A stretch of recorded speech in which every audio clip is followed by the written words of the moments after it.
Very good morning 20 जून और स्वागत है आप सभी का करंट अफेयर्स के एमसीक्यू सेशन में। तो चलिए स्टार्ट करते हैं आज का सेशन।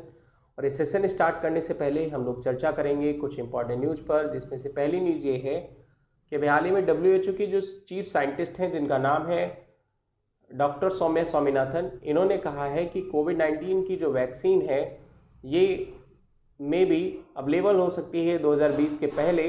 ठीक है, तो ये काफ़ी अच्छी न्यूज़ है कि डॉक्टर सौम्या स्वामीनाथन ने अभी हाल ही में अनाउंसमेंट किया है कि कोविड-19 के वैक्सीन 2020 के पहले ही आ सकती है। सेकेंड न्यूज़ ये है कि हाल ही में जो महाराष्ट्र गवर्नमेंट है, इसने क्या कहा है कि जो जॉब सीकर्स हैं, जो जॉब सर्च कर रहे हैं, और जो एंटरप्रेन्योर हैं, जो किसी स्किल वर्कर को जो है ढूंढ रहे हैं, तो दोनों लोग क्या कर सकते हैं। एक पोर्टल है, जो पोर्टल महाराष्ट्र गवर्नमेंट ने लॉन्च किया है, जिसका नाम आप यहाँ पर लिख लीजिएगा, महास्वयं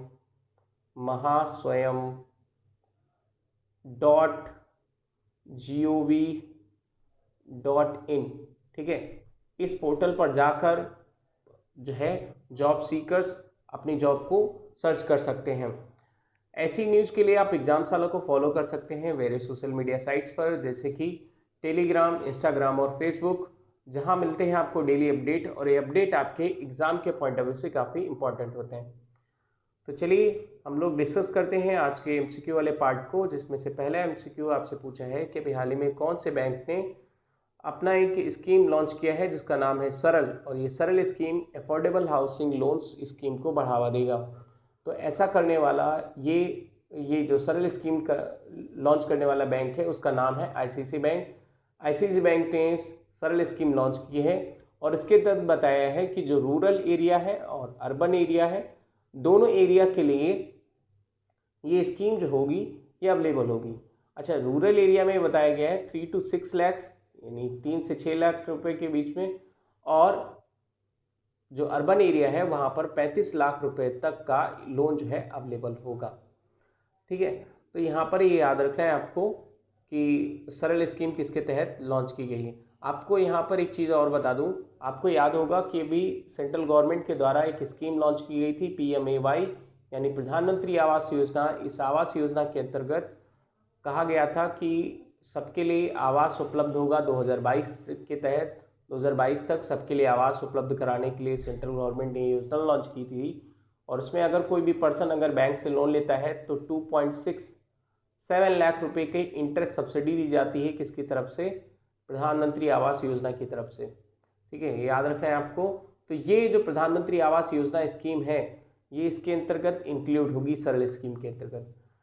आगे बात करेंगे यानी क्वेश्चन नंबर सेकंड पर। तो क्वेश्चन नंबर सेकंड में आपसे पूछा है कि हाल ही में कोविड-19 के चलते, यानी कोविड-19 से अगर कोई सुरक्षा लेना चाहता है, कोई हेल्थ इंश्योरेंस लेना चाहता है, तो उसके लिए हेल्थ इंश्योरेंस कवर लॉन्च किया गया है with Universal Sompo General Insurance company के द्वारा, और किस बैंक की साथ ये लॉन्च किया गया है ये आपको बताना है। तो देखिए, इसका सही आंसर है क्या, कर्नाटका बैंक।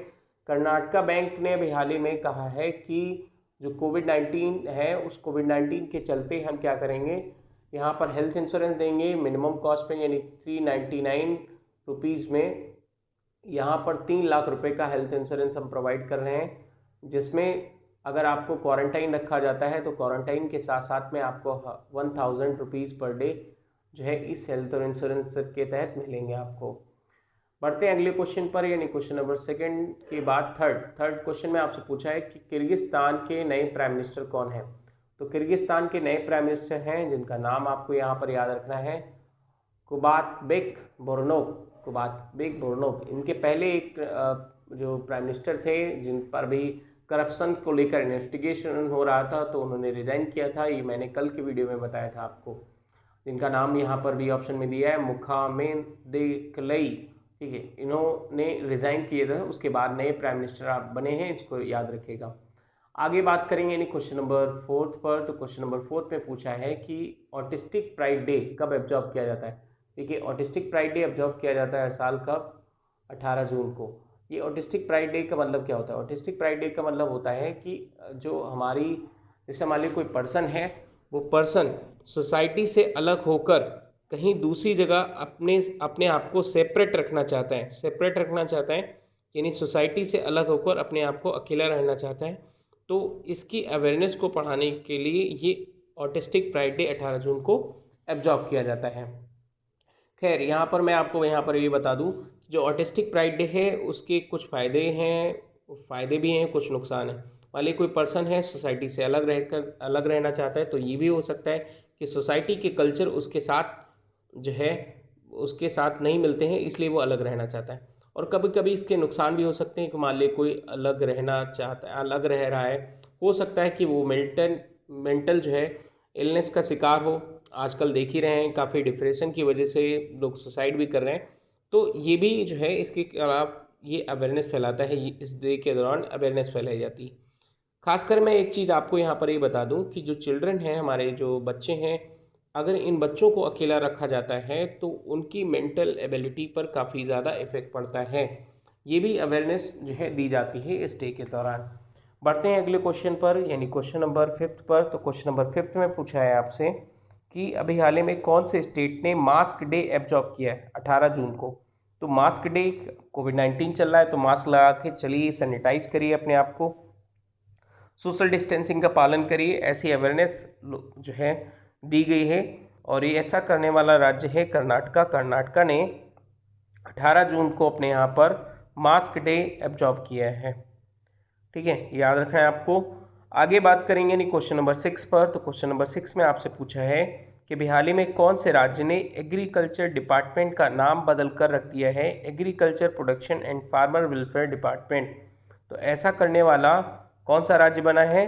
राज्य बना है जम्मू एंड कश्मीर। जम्मू एंड कश्मीर खैर अभी प्रेजेंट टाइम पर यूनियन टेरेटरी है, तो यहाँ पर यूनियन टेरेटरी कर लीजिएगा। यूनियन टेरेटरी ने अपने जो एग्रीकल्चर डिपार्टमेंट का नाम बदल कर दिया है क्या? Agriculture production and farmer welfare department.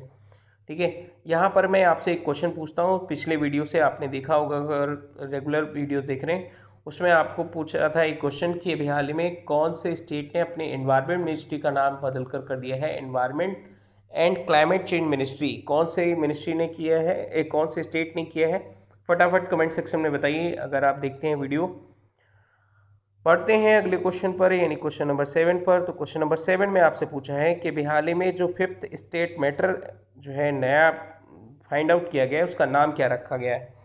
तो उसका नाम यहाँ पर रखा गया है क्या? Bose-Einstein condense state. तो यहाँ पर सबसे पहले हम लोग समझेंगे कि 5th स्टेट मैटर क्या होता है। देखो 1920 में क्या हुआ, एल्बर्ट आइंस्टीन और सत्येंद्रनाथ बोस, इन्होंने क्या किया, एक प्रेडिक्शन लगाई कि 5th स्टेट भी हो सकता है मैटर का। मैटर मतलब इसकी 4 अवस्थाएं ऑलरेडी जो अर्थ पर पाई जाती हैं, आप लोग जानते होंगे, सॉलिड, लिक्विड, गैस और प्लाज्मा। ठीक है, इसके बाद 5th स्टेट की भी प्रेडिक्शन लगाएगी। अब इस प्रेडिक्शन को फाइंड किया गया है नासा की तरफ से। जी हाँ, किसके तरफ से? नासा की तरफ से। कहाँ पर? अर्थ पर नहीं, स्पेस में। ठीक है, स्पेस में फाइंड किया गया। अब यहाँ पर हम लोग डिटेल से समझते हैं कि 5th स्टेट क्या होता है। देखो 5th स्टेट मैटर का मतलब होता है कि जो हमारा एब्सोल्यूट जीरो टेम्परेचर है। एब्सोल्यूट जीरो टेम्परेचर का मतलब होता है यानी एक ऐसा टेम्परेचर जिसका तापमान -273 डिग्री सेल्सियस हो, यानी 0 केल्विन। ठीक है, यहाँ पर याद रखना है 0 केल्विन या फिर -273 डिग्री सेल्सियस।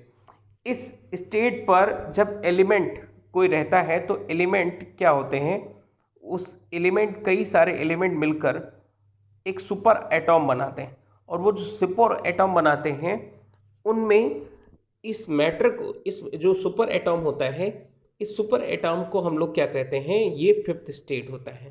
ठीक है, ये अर्थ पर अवेलेबल नहीं हो सकता है, ऐसा माना जाता है साइंटिस्टों का, क्योंकि जरा सी भी कंडीशन अगर हॉट होती है तो ये 5th स्टेट मैटर नहीं बन सकता है, इसीलिए इस स्पेस में फाइंड आउट किया गया है।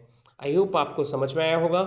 बढ़ते हैं अगले क्वेश्चन पर, यानी क्वेश्चन नंबर 8 पर। तो क्वेश्चन नंबर 8 में आपसे पूछा है कि हाल ही में कंपटीशन कमीशन ऑफ इंडिया के नए जो चेयरमैन हैं वो कौन बने हैं, ये आपको यहाँ पर बताना है।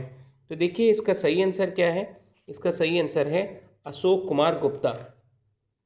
ठीक है, अशोक कुमार गुप्ता, मुंबई यहाँ पर ही गलत लगा, अशोक कुमार गुप्ता उनका नाम है, कंपटीशन कमीशन ऑफ इंडिया के नए चेयरमैन हैं। ये चर्चा में क्यों हैं? चर्चा में इसलिए हैं कि हाल ही में 2 कंपनी हैं दो कंपनियों के मर्जर के लिए इन्होंने अप्रूवल दिया है, ठीक है। एक का नाम है मैकरिची, ठीक है, मैकरिची कंपनी, और साथ साथ में 91 street media technology private limited, इनके साथ मर्जर का अप्रूवल दिया था, इसीलिए ये चर्चा में है। आपको यहाँ पर याद रखना है अशोक कुमार गुप्ता। आगे बात करेंगे यानी क्वेश्चन नंबर 9 पर। तो क्वेश्चन नंबर 9 में आपसे पूछा है कि नई जो फिश की स्पीसीज है जिसका नाम है सिक्जोथोरॉक्स सिक्रूसरू मेनेसिस, ये एक नई फिश की स्पीसीज है और इस स्पीसीज को फाइंड आउट किया गया है। कहाँ पर, ये आपको बताना है। तो इसका सही आंसर है क्या, अरुणाचल प्रदेश में ये चीज़ फाइंड आउट की गई है। आगे बात करेंगे यानी क्वेश्चन नंबर किस पर, 10 पर। तो क्वेश्चन नंबर 10 में आपसे पूछा है कि जो एशियन फुटबॉल कॉन्फेडरेशन है, इसने कहा है कि जो वुमेन एशियन कप है 2022 का, ये कहाँ पर आयोजित होगा, किस देश में, ठीक है। तो इसकी होस्टिंग कौन करेगा, इंडिया करेगा, वुमेन एशियन कप 2022, ठीक है। उड़ीसा में इसका आयोजन होगा, याद रखना है आपको। आगे बात करेंगे यानी क्वेश्चन नंबर 11 पर। तो क्वेश्चन नंबर 11 में आपसे पूछा है कि अभी हाल ही में वर्ल्ड का लार्जेस्ट कोविड-19 मेकशिफ्ट हॉस्पिटल जो 10,000 बेड के लिए अवेलेबल होगा, ये कौन से राज्य में बनाया जाएगा, ऐसा प्लान किया है कि जो है स्टेट, ये यूनियन टेरिटरी में, ठीक है। तो ये आपको यहाँ पर ही बताना है। तो देखिए इसका सही आंसर क्या है, इसका सही आंसर है दिल्ली। दिल्ली की गवर्नमेंट ने अनाउंसमेंट किया है कि कोविड-19 के चलते हम वर्ल्ड का लार्जेस्ट 6 बेड 10,000 बेड का जो है एक हॉस्पिटल तैयार करेंगे। हॉस्पिटल क्या होगा, कोई एरिया होगा, मतलब जो प्लेन एरिया, वहाँ पर कोई टेंट वगैरह लगाकर इस हॉस्पिटल को बनाया जाएगा, ठीक है। तो वहाँ पर जो दिल्ली है, राधा स्वामी सत्संग ब्यास जो वहाँ पे एक एरिया है, उस एरिया में 10,000 बेड का जो है हॉस्पिटल बनाया जाएगा। खैर, आगे बात करेंगे यानी क्वेश्चन नंबर 12 पर। तो क्वेश्चन नंबर 12 में आपसे पूछा है कि भाई हाल ही में कौन सी मल्टीनेशनल कंपनी है जो पूरी तरीके से डेप्ट फ्री कंपनी बन गई है। जी हाँ, डेप्ट फ्री कंपनी का मतलब होता है यानी उस पर पूरी तरीके से लोन सारे क्या हो गए, समाप्त हो गए। तो ये बताइए ज़रा फटाफट, इसका सही आंसर क्या है। इसका सही आंसर है क्या, रिलायंस इंडस्ट्रीज। आपको याद होगा कि पिछले लगभग 60 डेज़ के दौरान रिलायंस जियो में 11 इन्वेस्टमेंट आ चुके हैं, ठीक है। 1 लाख करोड़ से ऊपर का इन्वेस्टमेंट आ चुका है 11 दिनों में। तो ये इन्वेस्टमेंट के बाद रिलायंस इंडस्ट्रीज़ और साथ साथ में रिलायंस इंडस्ट्रीज़ ने भी हाल ही में कुछ राइट इश्यूज़ भी जारी किए थे, और राइट इश्यूज़ के चलते उसने अपने सारे जो डेप्ट थे वो पूरी तरीके से क्या कर दिए हैं, ख़त्म कर दिए हैं। आगे बात करेंगे यानी क्वेश्चन नंबर 13 पर। तो इसमें आपसे पूछा है कि इंडियन एयरफोर्स ने हाल ही में सेंट्रल गवर्नमेंट को प्रपोजल भेज दिया है कि उसे 33 नए फाइटर जेट चाहिए, और ये कौन सी कंट्री से चाहिए, इसके लिए जो है प्रपोजल भेज दिया गया है सेंट्रल गवर्नमेंट के पास। तो देखिए इसका सही आंसर है क्या, रसिया। आप फ्रांस मत लगाइएगा, फ्रांस का मतलब यहाँ पर राफेल जो है फाइटर जेट को मत कंसीडर करिएगा। तो नए प्रपोजल खरीदने के लिए, नए जो फाइटर जेट हैं इनको खरीदने के लिए रसिया से प्रपोजल भेज दिया गया है इंडियन एयरफोर्स की तरफ से। खैर, यहाँ पर ये याद रखना है आपको। आगे बात करेंगे यानी क्वेश्चन नंबर 14 पर। तो इसमें आपसे पूछा है कि अभी हाल ही में कौन से अफ्रीकन कंट्री है जिसने अभी हाल ही में यूनाइटेड नेशन सिक्योरिटी काउंसिल की नॉन परमानेंट सीट को हासिल किया है, ठीक है। तो इसका सही आंसर क्या है, इसका सही आंसर है केन्या। केन्या ने क्या किया है, जिबूती जो कंट्री है उसको डिफीट करके यहाँ पर यूनाइटेड नेशन सिक्योरिटी काउंसिल की नॉन परमानेंट मेंबर्स की जो है सदस्यता हासिल की है 2 साल के लिए। तो केन्या जो है, केन्या के साथ साथ में अफ्रीका के और सारे कंट्री हैं जो प्रेजेंट टाइम पर यूनाइटेड नेशन सिक्योरिटी काउंसिल में वहाँ पर नॉन परमानेंट मेंबर हैं। कौन कौन से कंट्री हैं, केन्या है, केन्या के साथ ट्यूनीशिया है, ट्यूनीशिया के साथ साथ में नाइजर है। तो ये कुछ कंट्री हैं जो केन्या के साथ में अफ्रीकन कंट्री से रहेंगे। इसके अलावा केन्या, आपको बता दें कि जो केन्या है, केन्या के साथ अभी जो पिछले दिनों में कौन सी कंट्रियों ने जो यूनाइटेड नेशन सिक्योरिटी काउंसिल है उसकी नॉन परमानेंट सीट हासिल की है, तो उसमें केन्या है, केन्या के साथ साथ में इंडिया है, ये मैंने कल के क्वेश्चन में आपको बताया था। इंडिया के साथ साथ में आयरलैंड है, आयरलैंड के साथ साथ में मैक्सिको है, और मैक्सिको के साथ नॉर्वे है, जिनको अभी हाल ही में गत दिनों में यूनाइटेड नेशन सिक्योरिटी काउंसिल की सीट हासिल हुई। कल के मैंने वीडियो में आपको बताया था यूनाइटेड नेशन सिक्योरिटी काउंसिल जिसमें 15 मेंबर होते हैं, 5 मेंबर जो होते हैं वो जो है क्या होते हैं, पार्ट टाइम, ये फुल टाइम होते हैं, और 10 मेंबर जो होते हैं वो पार्ट टाइम होते हैं। पार्ट टाइम का मतलब होता है ये कुछ समय के लिए 2 साल के लिए रहेंगे, और जो परमानेंट मेंबर होते हैं ये पूरे जो है हमेशा के लिए रहते हैं। तो 5 मेंबर कौन कौन से हैं? यूएस है, यूके है, फ्रांस है, और रशिया है, और चाइना है, ठीक है। और 10 परमानेंट मेंबर हर 2 साल बाद बदल जाते हैं। तो आज के वीडियो में इतना ही। Thank you for watching. God bless you all.